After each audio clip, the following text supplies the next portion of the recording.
actually laughed first when I first saw the reports, and then I watched the video and I saw exactly how it was put off. It's for her to go up there and say what she said. First of all, I mean, I would have had a little bit more respect for her if she would have actually wrote those words. She probably said it right off the teleprompter.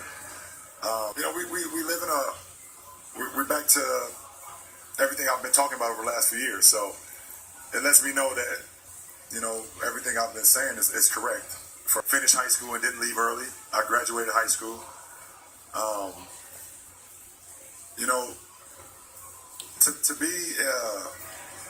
To be an African American kid and grow up in the inner city with a single parent mother and not being financially stable, and to make it where I've made it today, I think I've defeated the odds. NBA, the National Basketball Association. Now, Lebron James recently, some Fox News analyst, some white lady, I don't want to be ignorant to the situation. I think I know her last name is Ingraham. So we're just going to call her Mrs. Ingraham, right? Is that too much respect? She ain't had no respect for LeBron. Fuck that bitch. Now, shut up and dribble. It's starting to become more and more of a trend to see athletes, particularly black African American athletes, speak out about the social injustices that have been occurring within our community. And obviously these are not new issues. It's nothing that we can really say at this point. Just shut up and dribble, because nothing under the sun is brand new. Everything that has already been done. Everything's already been said. So at this point, they basically restated the obvious, and I didn't hear anything that I haven't been hearing since Donald Trump has been elected. So obviously, this is not even an upset, outrageous. I'm not even upset. This is basically what's been going on. Right? Colin Kaepernick is, I guess you could say, today's generation. I don't want to say he's the Muhammad Ali, but he's definitely in the what's the word I'm looking for? He's a derivative of Muhammad Ali, right? He's not. Nobody can be Muhammad Ali, right? See, everybody's been hearing about what's been going on with the NFL and the boycott of the NFL. Colin Kaepernick being the face of the boycott, for the NFL, and obviously he's not in the NFL right now, and everybody know how that story goes, right? Now, me personally, I've been knew what time it was with this NBA. I don't know if anybody can remember, but there was a player by the name of Allen Iverson, okay? Now, oh, look. That's crazy. I got the jersey. To ever play this game, nigga, guess what? If it wasn't for Allen Iverson, I would probably be dead. So, with all of the noise that's been being made in regards to the NFL, it led me to ask the question, simply, does the NBA get a league pass to racism? Now, they give us the league pass to the sports packages and the fucking highlight reels and the bloopers and when they be putting the mics on the players and all, we get that shit. But at the end of the day, I want to know what pass they have. They has been getting away with murder. Not literally, but, socially, and before we seen the transition from the NFL to the NBA, in my opinion. Once Colin Kaepernick really, took that stance, I just knew that we was getting ready. As a matter of fact, it was about 2 weeks ago, I just posted this clip, because you can only post the clips or whatever on Instagram. It's only like 30 seconds. I did the video like 2 or 3 years ago, and I just, once the Colin Kaepernick thing took off, and it just basically led me to do some research, some minor research, just basically about the origins of not just the NFL and, football and basketball or dribbling and whatever, but about the origins of the leagues and the disparity in team ownership, right? Because obviously the issue that, we're having here is we don't have team owners who seem to be basically who can relate to us. They're not from where we from. They did not have they haven't had this, the same experiences as us. Therefore, when we are expressing ourselves, it's just not going to translate to them, you know, the same way that it's going to translate to us. Basically, two different people from two different walks of life. That's basically what I'm saying. So, needless to say, but when you look at it, when you look at the percentage of African American owners versus the percentage of, you know, other races, you'll see that we are a very small percent. That's all across the board, by the way. Not even just with sports. That's in general. Home ownership, property ownership, business ownership, all across the board. When it comes to ownership, we always seem to, you know, be behind when it comes to ownership. And that was basically what that whole Colin Kaepernick situation did for me. It opened up my eyes to that. So then it forced me to say, all right, well, if this is going on in the NFL, then what's going on in the NBA and what's been going on in the NBA? Because, I mean, in my opinion, you know, if you've been following the NBA, which obviously most people, especially on my timeline, all I see is NBA and all the highlights all day. We all fans of the NBA at the end of the day, you know what I'm saying? I love basketball just like everybody else. But I do feel like at a certain point that the B in NBA started to stand for business over basketball. Let me explain. It's obvious when you just look at all of the little skits and scats of racism, whether it's a Donald Sterling, whether it's who was the co-owner of the Atlanta Hawks. This was back in like 2013. I forgot his name, but he basically straight up was like, yo, we have too much black people in the audience, guys. They're scaring away our fucking white audience, okay? Ticket sales is going down. We're gonna have to figure out how to boost the prices on these tickets. Too much darkies are in attendance. This is some bullshit. The game is changing. He wasn't with it. He didn't want black people in the audience. There was once upon a time when there was no black players playing sports, period. They weren't even allowed to score on the court. They couldn't even shoot a three-pointer. Now they praise them for doing all that. I'm saying it wasn't until they merged and whatever. You know what I'm saying? Then of course you got your guys like Bill Russell, etc., etc. But now, fast forward, and pardon me for rambling over this. I'm just like, I mean too much to my two. I gotta definitely stop smoking before I do the video. I'll be losing mad thoughts. I just had to. We got cool ass Nikes and Adidas and all these little flies. You know what I'm saying? Like, thanks. But at the end of the day, that's not more important than, you know what I'm saying? What's going on with my people right now? That's particularly the youth, because at the end of the day, this is going to be their world. Most of us lived out our great, you know what I'm saying? Most of our fantasies and shit. Like, I mean, we lived our fun, basically. Our lives. We got to grow up in a different time. Now, the next generation, let me continue the clip. You know what I'm saying? Their best friend right here. My daughter that's at basically home. Touched on it. My wife, my family, and all these other kids that look up to me for inspiration and trying to find a way out. And find some leeway on how they can become as great as they can be and how those dreams can become reality. So, All-Star Weekend. This is the best weekend of the NBA, where all the countries in the whole entire world come watch the greatest players in the world, no matter if they're part of Thursday, Friday, Saturday, or Sunday. And I get to sit up here and talk about social injustice, equality, and why a woman on a certain network decided to tell me to shut up and dribble. So, thank you. Whatever her name is, I don't even know her name. But I appreciate Shut up and dribble. What is it? Now, so basically, what happens next, right? This is all I want to know. Adam Silver. Let me see what Adam Silver had to say about this shit before I continue my commentary. Oh, I really want to hear what he got to say. So, there's nothing that you could really listen to Fox.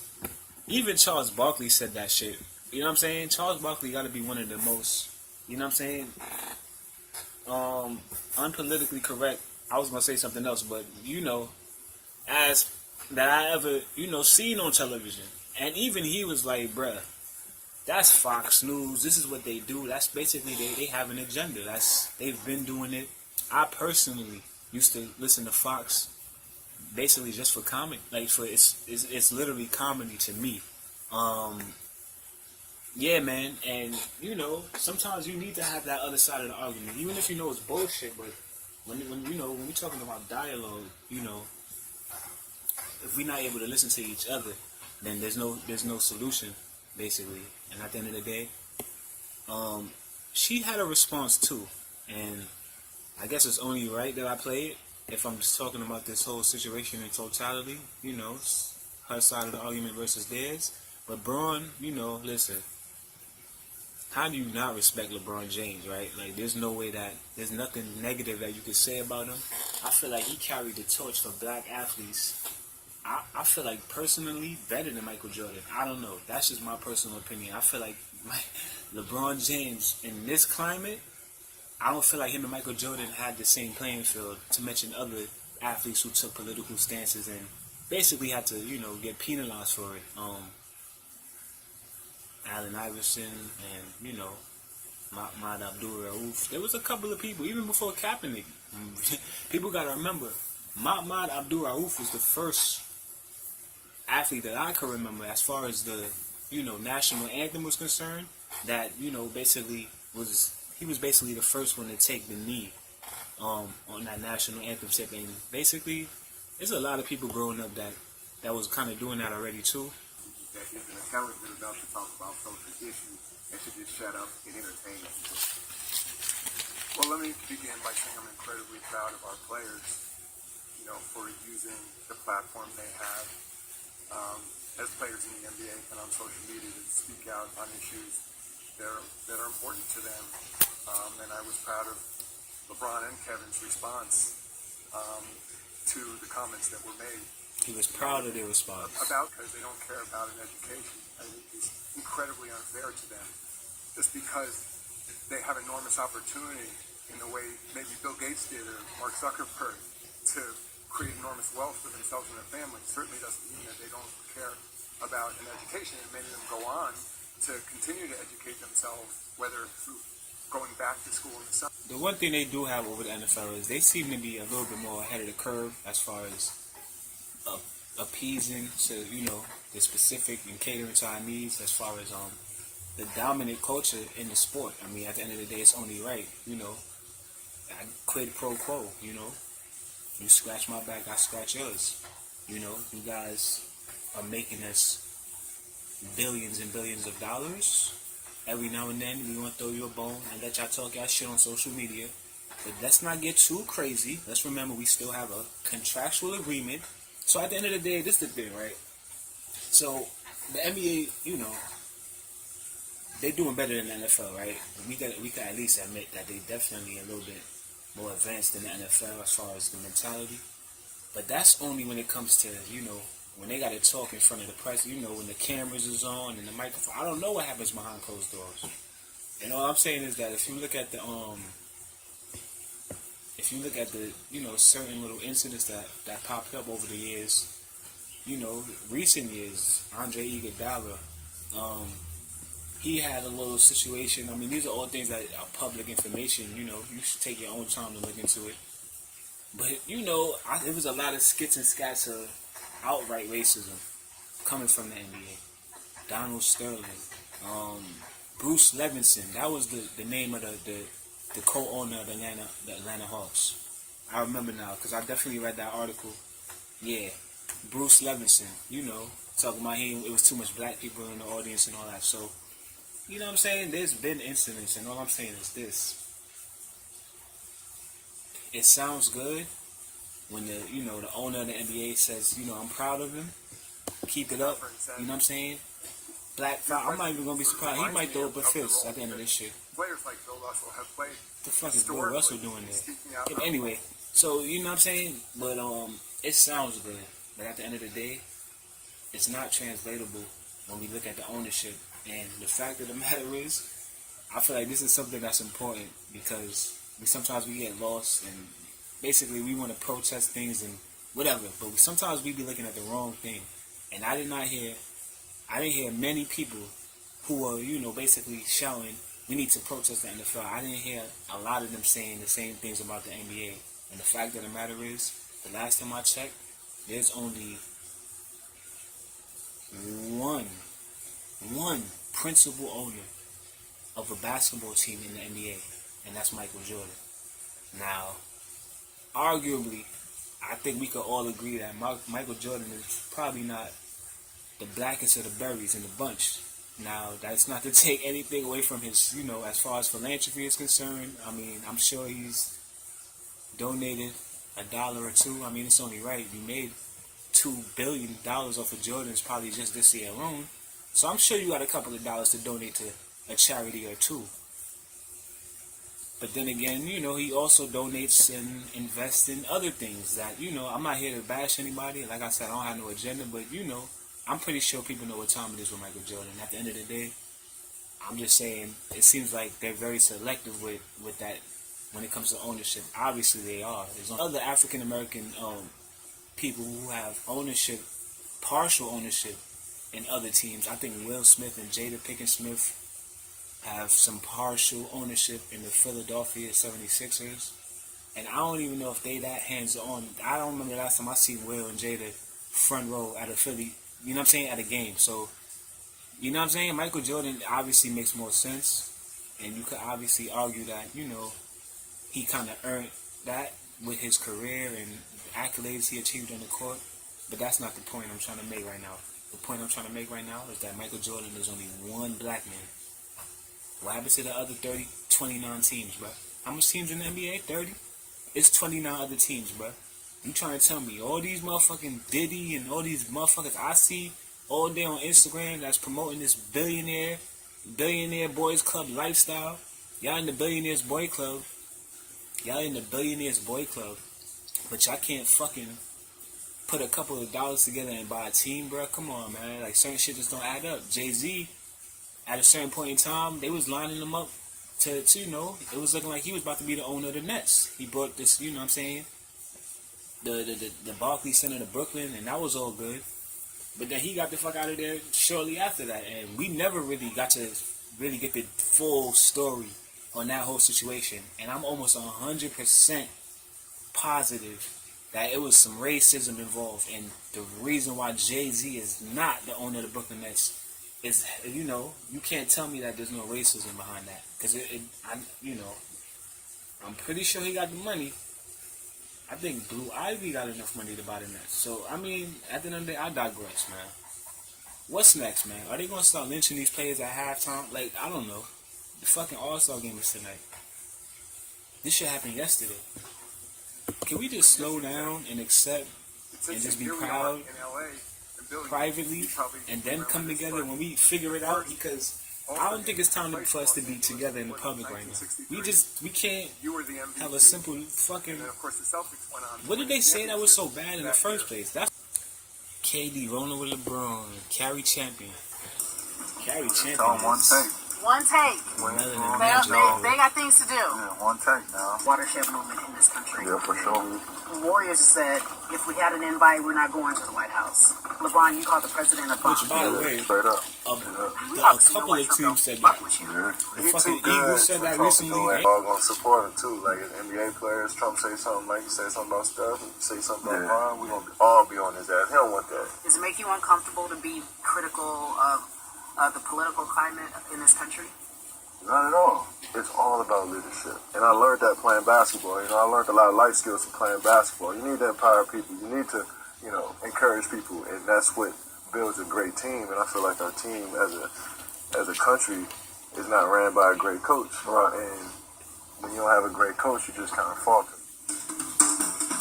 That sounded way more politically correct than I've heard others. Donald Trump, fill in the blank.